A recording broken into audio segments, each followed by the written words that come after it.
Hey team, welcome to Small Creative Big World. I'm Bhav. And I'm Becky, and this podcast is a space for us to chat about everything about being small creators on the internet. So, we have a specific topic this week. I feel like we've skipped the updates. It's really weird because we actually only recorded last week, but we are, excuse me, we are on a 2-week cycle now, which actually, as of recording right now, we haven't released the episode that says we're on a 2-week cadence because that's how far behind I am.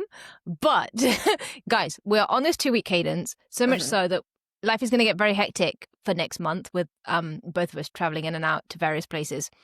And we're like, okay, let's get a few more episodes recorded and out. So we recorded one last week, we're recording one this week, and we might even record another one this week as well, so that in theory we can start pumping out 2 episodes a week for the next couple of months, even though we're not going to be able to record as much as we want.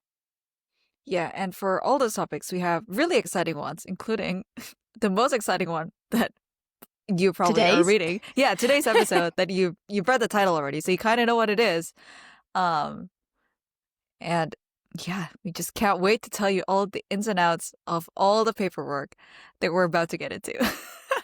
Thanks for setting that up to be the most boring episode of all time. Yes, but today's important. episode, agreed, important but boring. So to set the scene and give a little bit of context, and my notes literally say, actually I'll read you my notes afterwards. But here. So my notes literally say, new job, yay, but not employed by UK company. Not yay. So basically, guys, what I realized recently is, so I have always been employed. Becky, have you always been employed? I have always been employed, yeah. Yes. Okay. So we're both always been employed, which means naturally that you don't have to think about any so at least for actually, I think it's slightly different in Hong Kong. I will ask you in a second. So in the UK, if you are employed, basically you don't have to think about anything. And what I mean by that is you get paid, but your tax is automatically deducted, so you don't have to account for it. So basically what you get paid, your tax has already been taken out. So whatever is left is genuinely yours, unless you have other stuff. So obviously, I'm making figures up. Say you get paid £1,000, and that will be with your tax already deducted. And if your company has a pension scheme and you're part of it, then the pension will also be taken out at source. So basically, that £1,000 is then yours to spend, and you effectively just never have to think about tax as long as you are fully employed. I actually don't think that's the case in Hong Kong. So even though you're employed, you actually have to account for your tax separately and pay it separately. Is that correct? Yeah. Yeah, I was just writing that what you were mentioning. So pension is on automatic deductible so they take away up to 1.5k Hong Kong dollars. So it's 150 quid. And then the employer matches that. And this is like a mandatory retirement fund scheme. And again, in the grand scheme of these things, this is like nothing. So I have a different investment retirement account. Finance would be a fun episode for us to talk about sometime. But yeah, I've always had like a separate sort of like retirement fund that I set up on the side. But government point of view, that's like the mandatory up to 1.5k. So that's automatically taken out of the paycheck. So whenever I get my paycheck, it's always deducted by 1.5k. And then for tax though, we are given our full tax, and then we have to file our tax ourselves at the end of the year. And I think the reason for that is because we can claim different sort of deductions. So there's, I think, the basic deductions like spousal deductions, whether you have like dependents, so that includes elderly parents, children, and then there's also different kinds of so what the deductibles that I have is charitable donations. You can always discount that out of your income. Education schemes, it's sometimes also deductible if I think there's like some qualified stuff. Voluntary health insurance schemes are also deductible. So part of my fund that I always set aside every month is I do have like personal insurance and stuff, and those are tax deductible. And then rent is also tax deductible. So I can basically, there's so many deductibles, and you can not really game the system, but there are ways to sort of decrease what you report as like your net income for the year. And this is all done through like a government form that's online, that's calculated by the government. So all you're doing is just filling in numbers, and then they calculate the number for you. Because I know this thing is I think this is a little bit different in the States where you have to arrive at the tax number yourself. Um, but in Hong Kong, it's not. Like you fill in a form and then the government takes about like 6 months to let you know what the confirmed number is. And then you have to pay that in the next 9 months. So there is like a large gap. So it's not like you get the bill and then it's like due straight away. So you have time to some people take out like a tax loan maybe to like pay that off if they didn't set aside enough money. Or some people do it in installments. But yeah, so I've always had that calculation in the back of my mind. But on the flip side, Hong Kong tax rates is extremely low. I think it's one of the lowest in the world. Um, so it's like it's annoying, but it's also never been a cause of, like it's not as I think concerning as other countries. I Yes. think. Okay. Okay. Yeah. That's fair. Yeah, I remember you saying, I mean, like, oh my God, like if I had to account for tax, I'd be like, well, I mean, obviously I'd be fine, but it's like, it's genuinely so nice in the UK that I have never had to think about it. I don't have to fill in any forms. I've always been just full-time employed or even part-time, like it's irrelevant. I've always been employed and they deal with everything. Oh my gosh, wait, so there is no like, oh, there is no point in the year where you go like, oh my God, my income is, that is No, so wild. Okay, no. because during tax season, my friends and I would always be like, oh my God, I'm charged like this amount for tax. And it's like, and the number jumps because it's a progressive tax rate. Yes. But again, the highest bracket is like 17%. So it's really nothing. Okay. And it's only like if you're, actually it's not that hard to get to the top, but it's like, it does jump quite a bit. So I think when you jump from like the 2% bracket to like 6% to like more, it's 2%. yeah. Okay. So Yeah. yeah. The first bracket is 2%. So again, it's like nothing. I think the first year I was employed, I paid like 60 quid in tax. Okay, maybe I I do was need to also move to Hong Kong. I also earned nothing, but like I paid Yeah, 60 okay, quid. okay, Um, okay.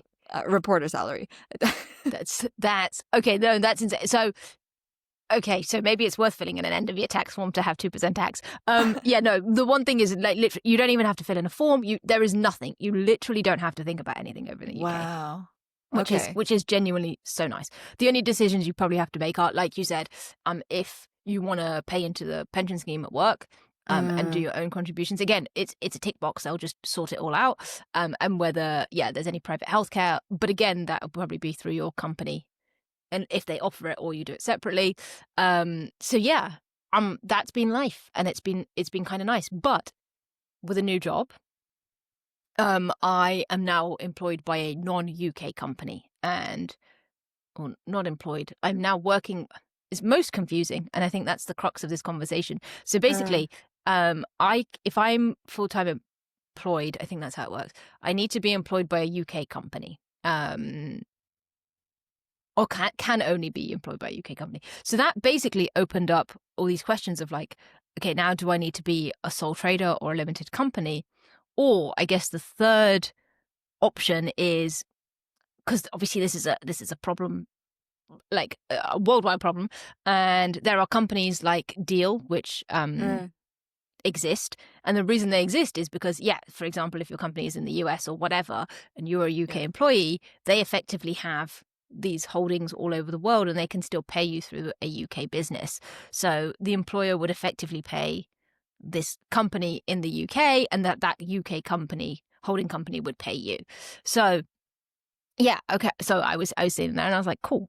And now I need to figure out what the best plan of action is. And it was me and the person I'm working with. And the reason I say that is because what we've decided to do is just, it is effectively a contract for the first 3 months, because we both need to figure out what on earth is going on. So we're in the situation where, yes, I'm working with somebody who is not a UK business because they're not in the UK. So we're figuring stuff out. We're doing it on a 3-month thing anyways. So it for the first 3 months, it basically is a contract, which did sway the decision, which I'll come back to in a second anyways. And then we kind of need to figure out what to do. So yeah, what I realized in the last kind of 3 weeks of just going back and forth is how complicated it is, and how it's like something I've never had to think about. And it's actually, at least for me, it felt really difficult to get answers.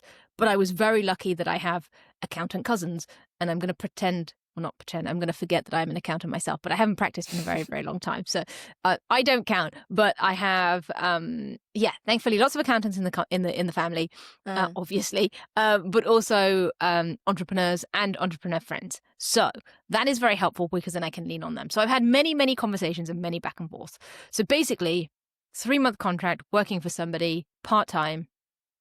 And it's like, what do I do? Do we go down? Because I'm not even, basically, I think part of the question was also, sorry, so taking a step back, there are 3 options here. One is I'm employed through a deal or a deal equivalent. The other is I set myself up as a sole trader. And the third is I set myself up as a limited company. And I think the person I'm working with is also not quite set up yet, is in the process of setting themselves up. So it kind of is easier on all fronts to go, cool, 3 months, let's just do it as a contract, which is exactly what it is. And it's perfect. But then the next question was self-employed, sole trader, or limited company. And that's where it got really confusing for me. And that's the kind of crux of it. And I imagine there's lots of people that are like, what the hell's going on? So the point of today's episode, 15 minutes in probably, is to share my learnings. This, for the record, is firstly very UK heavy, but Becky will share her Hong Kong experience to give you a little bit of contrast. And secondly, this is not financial advice by any means. This is purely some of the conversations I had and some of the thinking that I went through, in case it helps anyone else out there wondering what on earth they need to do, or the fact that there are just options. Because I just like, the whole world was like so confusing. And yes, come at me because I'm an accountant that should know this, but 15 years since I studied. So I've forgotten a lot of stuff. Anyway, now that we've got the caveats out of the way. No, this stuff is hard because it's I would imagine, I think especially if people are getting jobs in this creator economy and stuff, you would have somebody that's based somewhere, like Ali as an example. Ali's based in Hong Kong, but for a while his company was based in the UK. He's here, he's got employees here, he's got employees all over the world. So I think if you're joining the creator economy, this is bound to happen because there's just a lot of like cross-border hiring, also because all the work is online. So technically you could literally be anywhere in the world. I mean, there are rules about like, I think in Hong Kong it's something, or like in Indonesia, which is what my citizenship is. If I work more than 181 days a year in Indonesia, then I have to pay tax there. But if I work less than 180 days, then I don't have to pay tax there. So there's all these like rules that come into play, that also come into play for remote work. Because yes, well, theoretically you can work anywhere in the world, legally it's different, because if you go somewhere under a tourist visa and then you actually carry out work. So this is why like touring artists and stuff, they actually have to get work visas, otherwise they're not legally allowed to hold a concert. So touring artists and all of their crew. But yeah, that whole thing to say, that like basically if you're trying to do any sort of business and you're employed or you're doing work for a client that's maybe not in the same jurisdiction as you, this will come up. And that is a very good point. Yeah. And not to say that this should stop you from doing this sort of work, because but I think at a certain level of income, this is a proper consideration because there are legal implications, and and we just want to create stuff without getting fined. Correct. Absolutely correct. And actually the creator economy is actually such a good point, because I remember when I joined Ali, this stuff wasn't there, but he's one of the kind of people who have like done really well in the world of creators. Sorry, that was terrible. Let me start that again.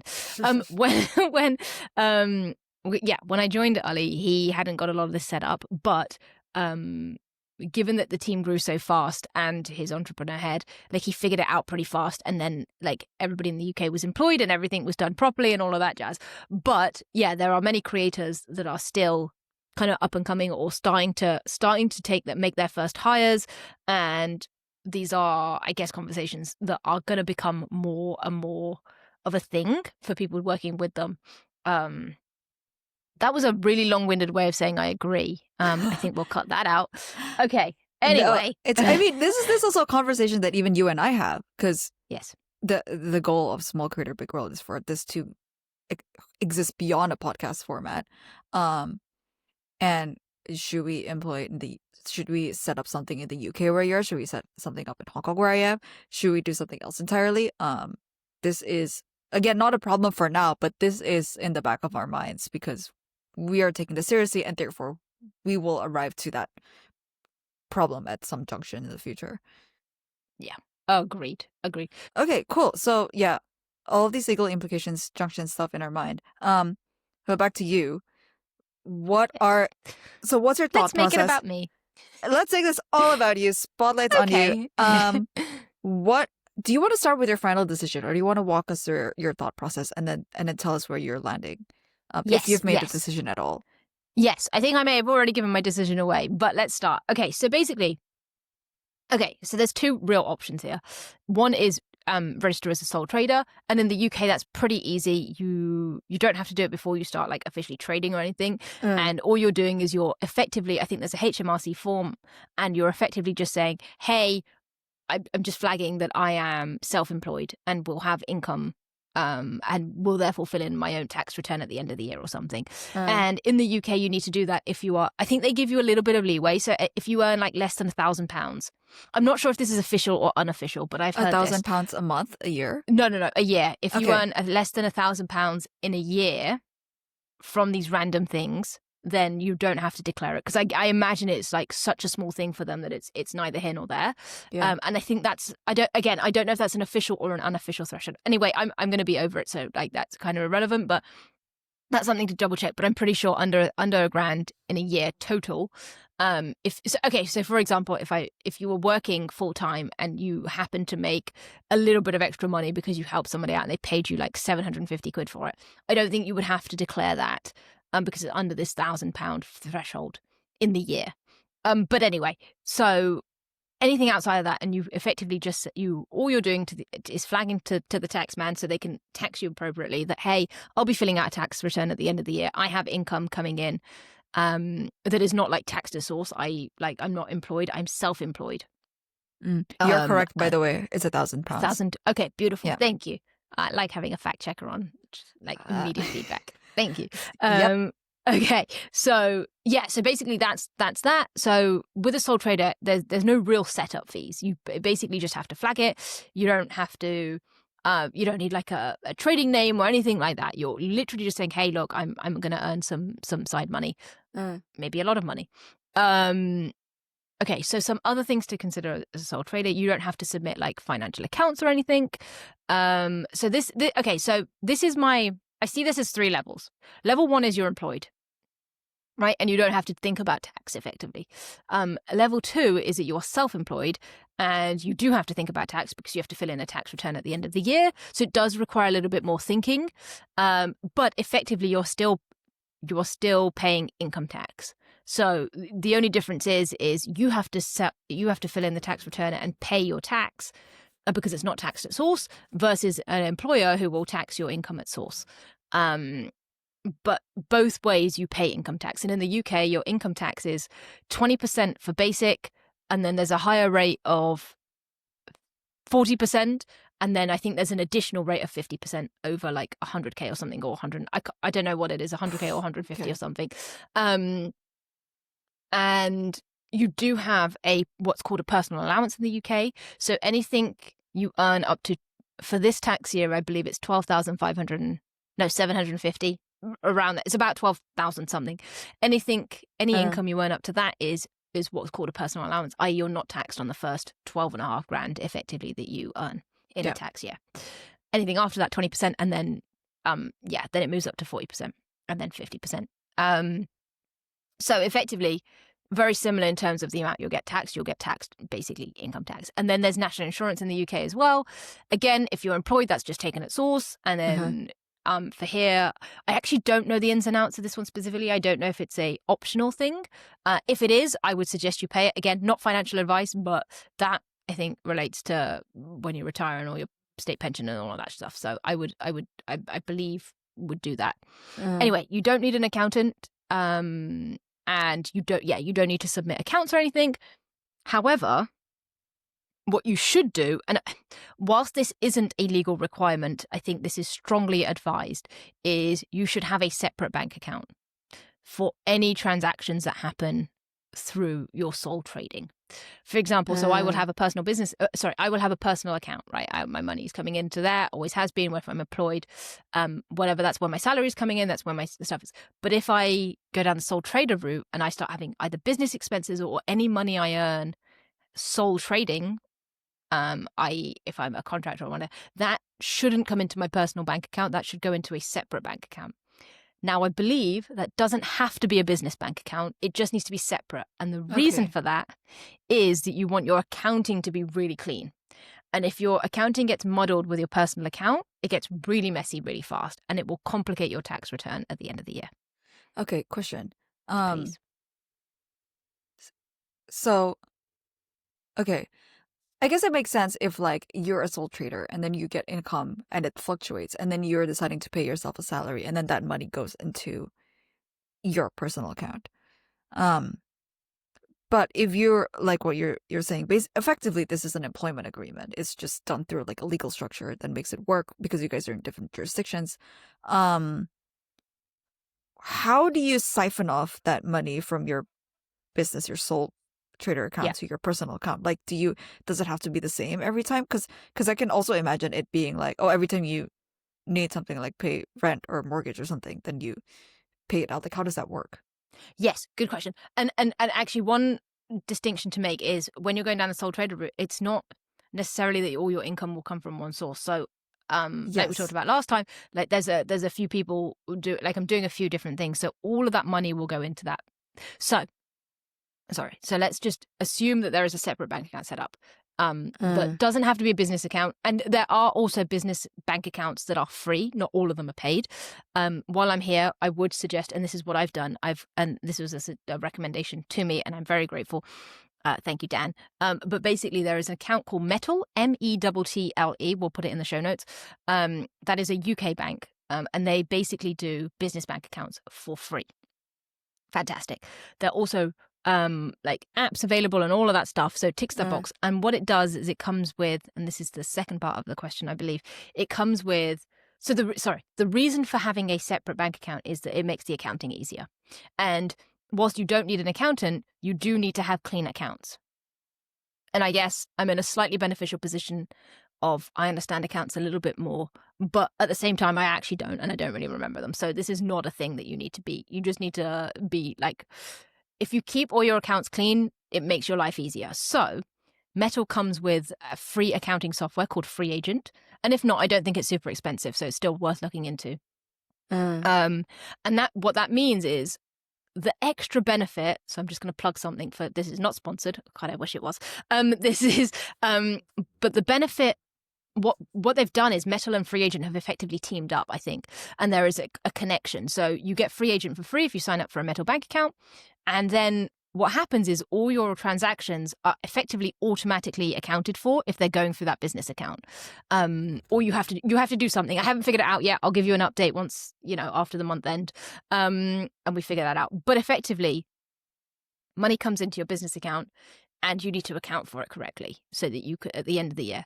And in the same way, and I'm going off on a slight tangent, but while I remember, in the same way that in theory, as an employee in Hong Kong, you need to remember that you are getting paid everything and you need to account for your income tax, you're effectively doing the same with your sole trading contract income, right? So if you are paid $1,000 from somebody you are contracted to work with, and they pay you $1,000, obviously they don't tax your income at source. You have to account for that. So what you do, and I think what is easier to be done with this accounting software is then you put aside the tax straight away, so you can create a little pot effectively, so you never accidentally touch that income. So income comes in, and you kind of put aside the tax straight away.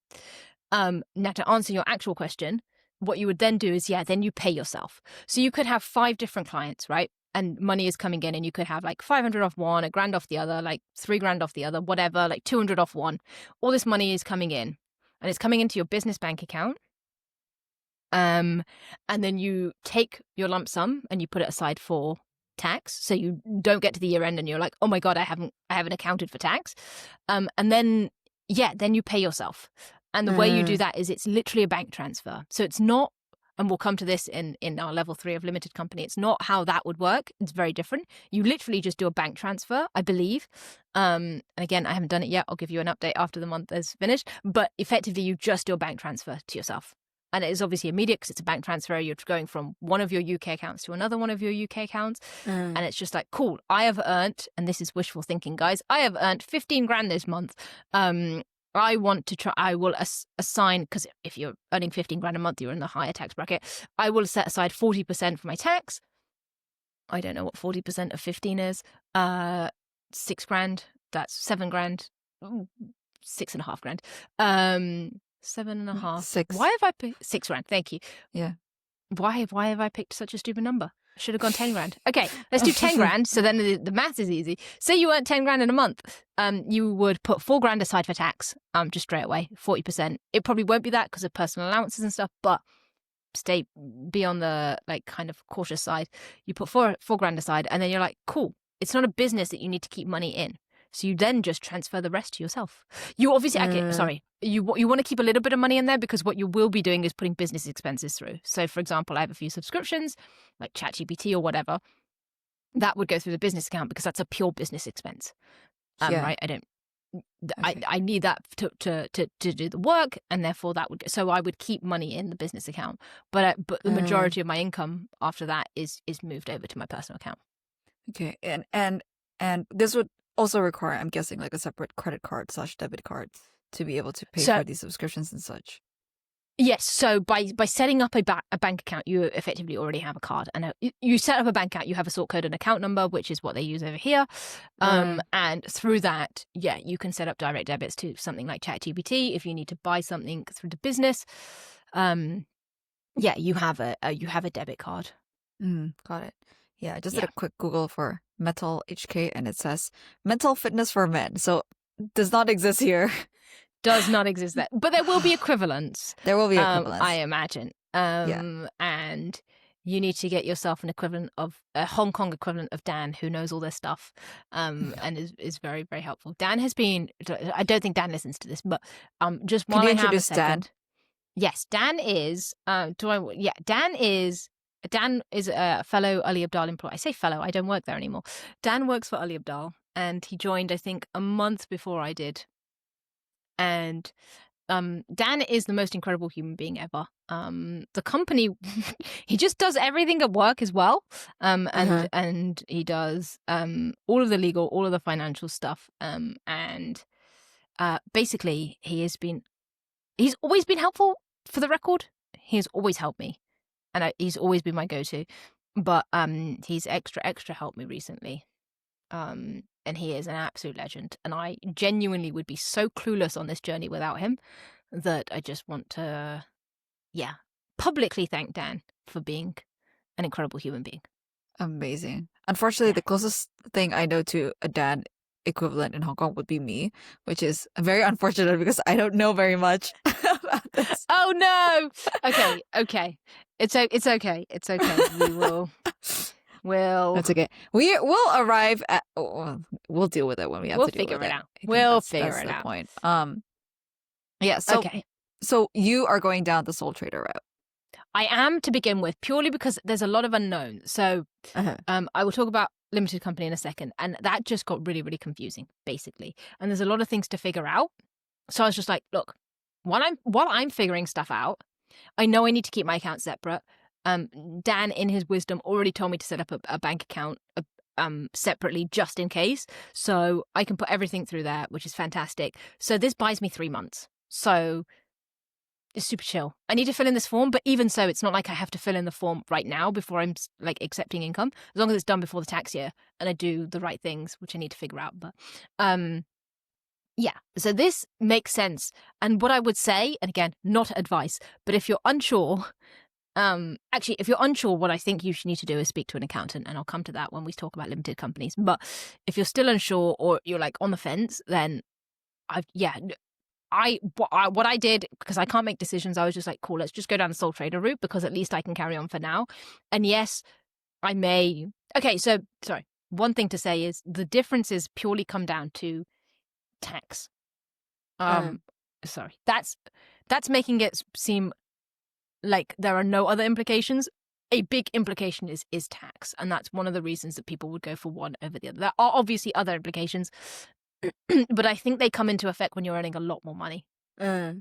So for me, it seemed broadly a tax implication of actually, if I set myself up as a limited company, there could be more tax savings. There's also more headache. So sole trader for me for now. Yeah. So here's what I've learned about a limited company. I think you only really consider a limited company if you're earning over 60K. Again, this is all UK specific, but I imagine it will be similar all over the world. There'll just be different thresholds. Yeah. So until you're earning at least 60K in a year, I don't think you would even consider the limited company route. You'd just be a sole trader, and that would be the end of that. But after 60K, it starts the question of which one becomes more tax efficient for you.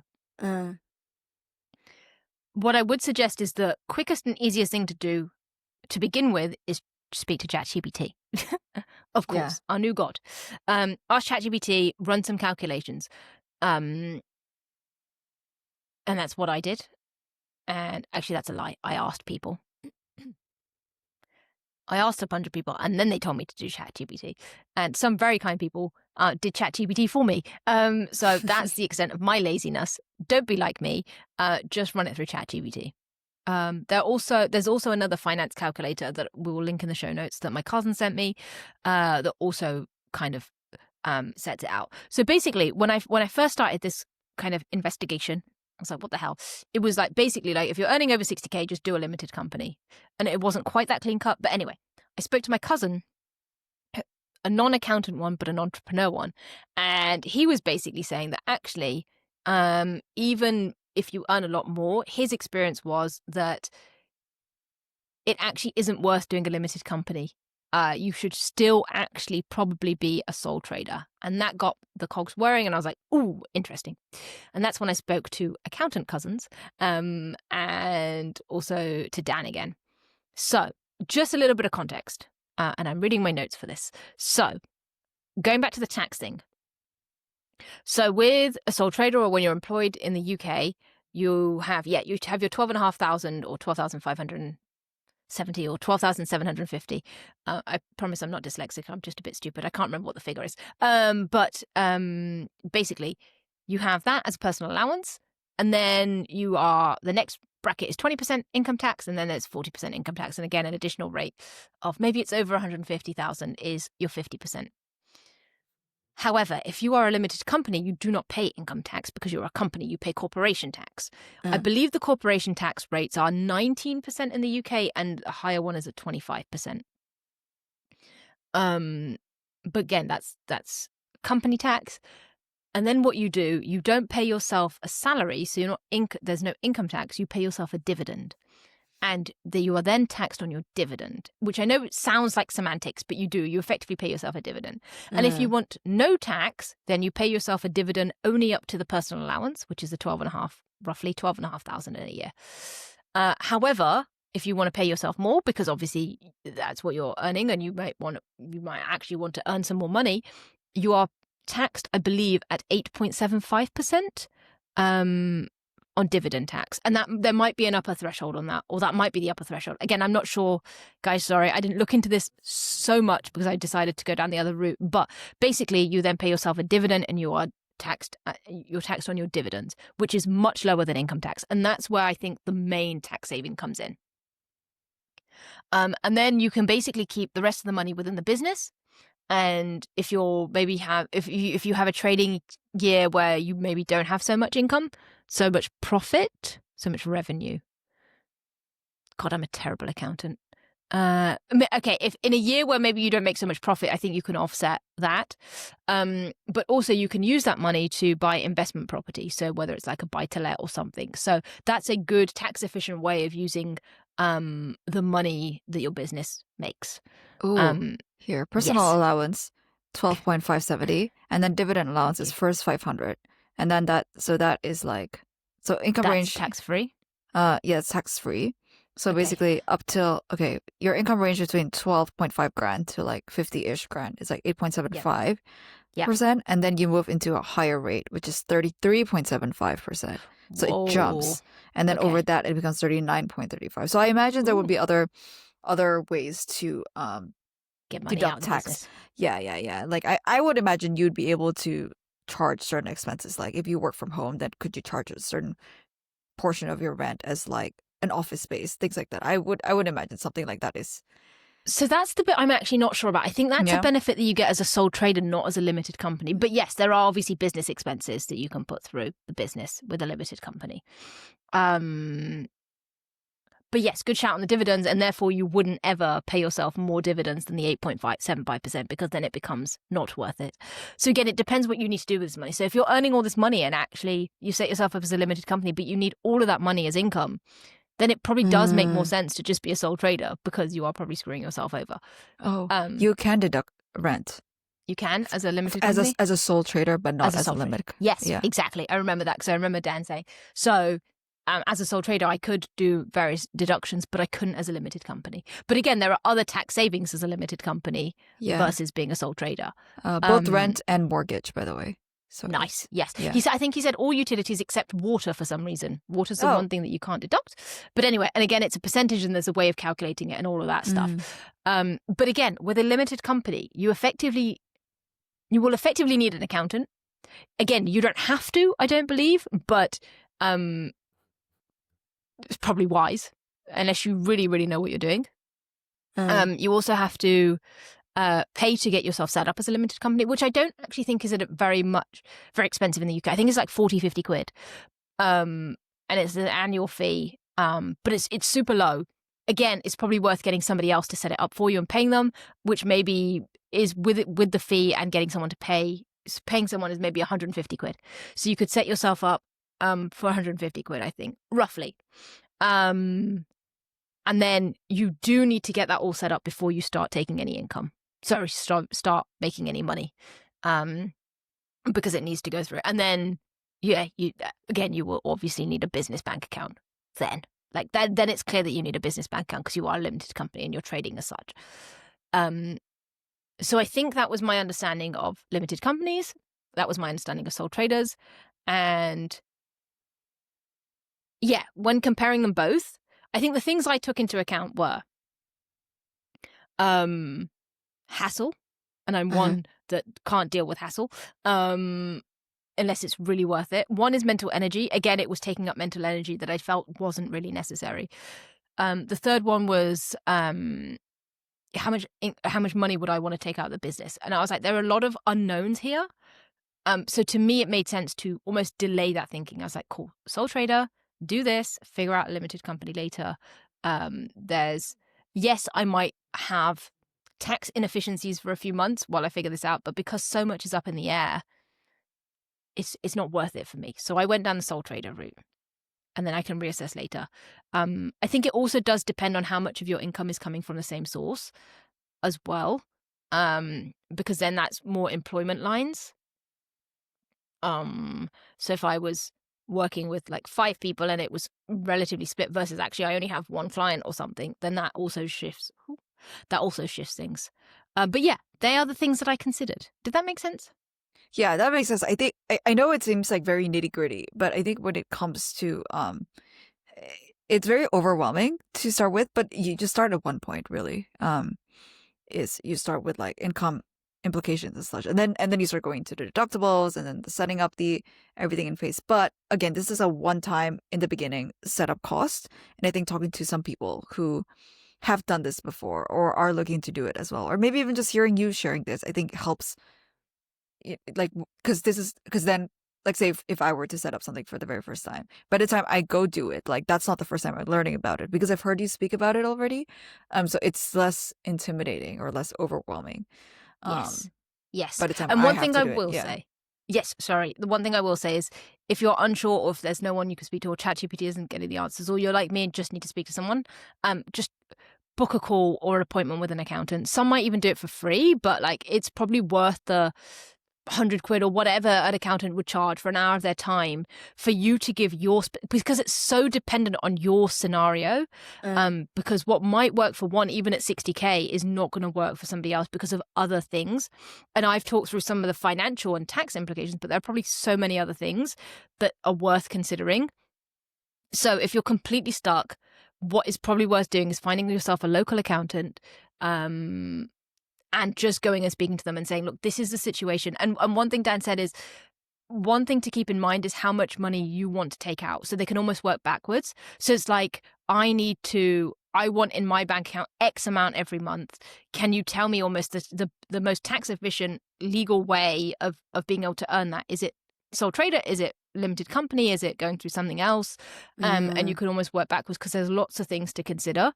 And maybe that will even help when you're like negotiating rates with clients or whatever. But for you to be clear, I think, having a conversation, and I still might do this, like in 3 months' time when I need to go back and make a decision, I might just sit down and I might drag my cousin into it. But the equivalent would be like, he's an accountant, so it makes sense for me. But if I didn't have him to lean on, I would literally just pay an accountant to say, this is the situation. I'm a dum-dum. I know nothing. This is where I'm at. This is what I want to do. Or these are some options that I'd like to have. Or just give me 3 options. And it's probably worth paying that fee and just really understanding what is going on. That's a really good tip. Thank you. Sometimes the brain works. So I've talked a lot about the UK side of things. What, if anything, is different in Hong Kong for you that, again, are considerations for people globally to think about? Because I don't know how much of that is very UK specific. I imagine there's overlap, but what is the situation kind of as much as we know in Hong Kong? Yeah, I think it's similar as well as like what you said about like threshold and stuff is similar. It's similar where you do a sole in Hong Kong. It's called a sole proprietorship, but it's basically a sole trader. It's exactly the same thing. And the tax for the profits on sole trader and the income tax as like an employed person is about the same, where the highest bracket is 17%. Again, so one of the perks of incorporating in Hong Kong is the tax is really low, which is also why a lot of companies tend to incorporate here. Even if and anything, they just need like 1 or 2 people to be physically here or something, or there needs to be like a director here, or a secretary here. I think that's part of the requirement, for an LLC. But it's, and then for LLC, I think there's, basically the implications is how much do you earn, because with an LLC there is associated costs. I guess similar to the UK, there is like an accounting cost, an audit that you have to do every single year. I think what I mentioned, you have to have an appointed company secretary, whatever that means. But it also involves basically paying somebody to fill in that position. I'm guessing they have to be like registered or licensed or something. So I guess that is also like the tiers. You start from sole trader and then LLC. And I've chatted to friends who've had both. And they also work sort of in this online space. One is a UX designer, one is a UX like developer. So they're very much dealing with clients who are not based in Hong Kong, because it usually involves like web apps and mobile apps and all that. But yeah, ChatGPT was really good at like recommending, because I was running sort of these queries through ChatGPT and they broadly aligned with what my friends have said. And as far as my personal experience goes, was when I tried applying as a sole prop, maybe about last year. Is that when I printed my art book? But basically, I printed a bunch of art books and I was like looking to actually make some sales from them, which I didn't end up doing because I couldn't be bothered. But I was thinking like, oh, if it's going to be sold somewhere, there's going to be an income and there's going to be an expense. It's probably makes sense for me to set up like a separate entity for this. I filled out the form. I filled in one field wrongly. I think like when I was trying to say like what I provide, what services I provide or something, apparently I wasn't specific enough, so I got rejected. Got my money back, but it cost about like 500 quid. It was like 5.6k Hong Kong or something, 5,000 something Hong Kong for like a 3-year registration. And I just haven't bothered doing that again or like resubmitting the form. But it's straightforward enough that my friends who've set up have not hired external companies to help do this. It was like a form on a website, and then I just filled in all the fields in the government website and just submitted it and just like transferred the the fee. But I will say, I guess now that I'm starting to um take on work and stuff from other people who are also not based in Hong Kong, this is now something that's on that I'm like exploring. Um, I didn't. Okay, so I guess this is also like, again, not financial nor legal advice, but I Yes. also feel a little bit that, like, if you're starting out and you're earning like maybe just like pennies to begin with, I would say just start and do the business anyway. Just do the work anyway. I think at a certain point when you start earning what you feel like is a sizable amount of money, you can start being like, oh shoot, I need to go back and like actually like incorporate this stuff. And again, you can also, it's not recommended, but you can like go backwards and like sort that stuff out. It's, yeah, again, it's not great. That's what Ali did, and his accountants, I believe, gave him hell because he did not separate any of his personal/business expense. But it, I guess that didn't stop him from starting, and that's sort of like the mentality that I'm adopting as well, where I'm like, you know what, let me just get the work first, and then um kind of figure it out as I go. Because I think it's very different from your situation, Bob, because you have like a proper, I guess, like it is an employment setup. It's just you just had to figure out like how to set that up. For me, I'm doing a lot of one-off work, so it's not at a point yet where I feel like it's significant enough for me to actually, like, I am starting to look into it, but I'm not looking into it with like the urgency that maybe you have, because you have a start date and everything. Yeah. Yeah, I think with me, yeah, I guess it's similar if people have retainers and stuff. But also, I think in the UK, again, if you are earning more than £1,000, you Mm. have to do one of these. It's a Yeah. legal requirement, right? Like Yeah. if so, even if I was only working for a month, and if I was being paid more than £1,000, I would have to do this. Whereas I think the bit that so in Hong Kong, given that you have to submit a tax return every year, anyways. Yeah, I can just like declare it as my additional income. So yes, yes, it's not yeah, like something that is weighing on my mind at the moment, because I can yeah, just fill out that form with all the, like, I have a record of all the invoices I've like sent to people. So all I need to do is literally just copy paste those numbers into the yes. tax form and then figure it out from there. And then maybe go like, oh shoot, I should have set up a sole prop. And then, but again, actually no, But then, if but then, I'm what taxed is the the same rate. benefit? Yeah, Yeah, exactly. I that's what I'm guess trying the to figure out. benefit is if I am expensing some stuff, which I guess my expenses are non-existent at the moment. Okay, yes, Yeah, that's a yes, good point. Maybe, yeah. yeah, maybe when we start producing Small Creator Big World merch, then that then we becomes, can do it. Yeah. yeah, Okay. No, that makes sense because I think that's the difference. Whereas because you fill in a tax return in Hong Kong, regardless of whether you're employed or not, and therefore you have that declaration to make. Whereas if I'm, as I have been employed to date, I've never had to do a form. So if I did have extra income, I would have to flag that separately to HMRC and be like, um. sorry, I'd have to flag separately to HMRC to say, by the way, I have additional income. There is nowhere else for me to put that because I'm being taxed at source from my employment. I So see. now that I have Okay, a contract with someone and I'm a contractor, yeah. it's like there's nowhere to do that. So I have to like hold my hand up and say, by the way, tax man, I have additional income. I will now fill in a tax return, and on that I will tell you what my income is. And all of that stuff, and then that works there. So yeah, unless I was paid through a deal, which is equivalent of being employed, which again doesn't make sense. We're doing a 3-month kind of like contract.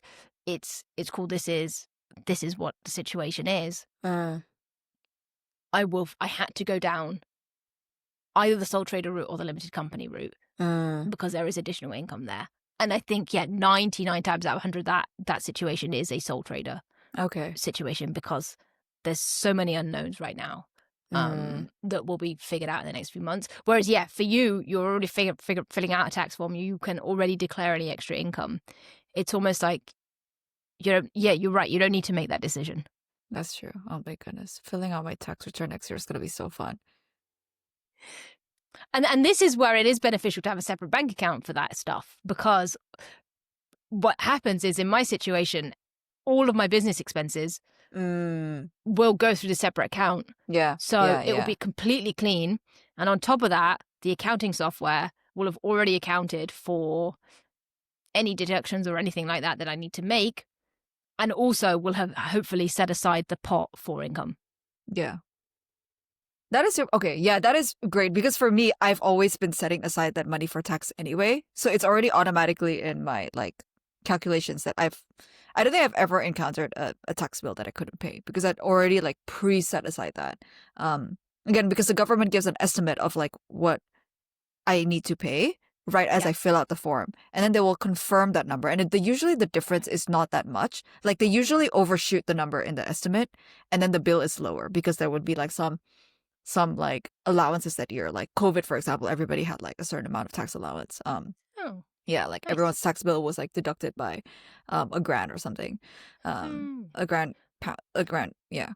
£1,000. So yeah, £1,000. So like yeah, 10,000 Hong Kong. So Yeah. things like that.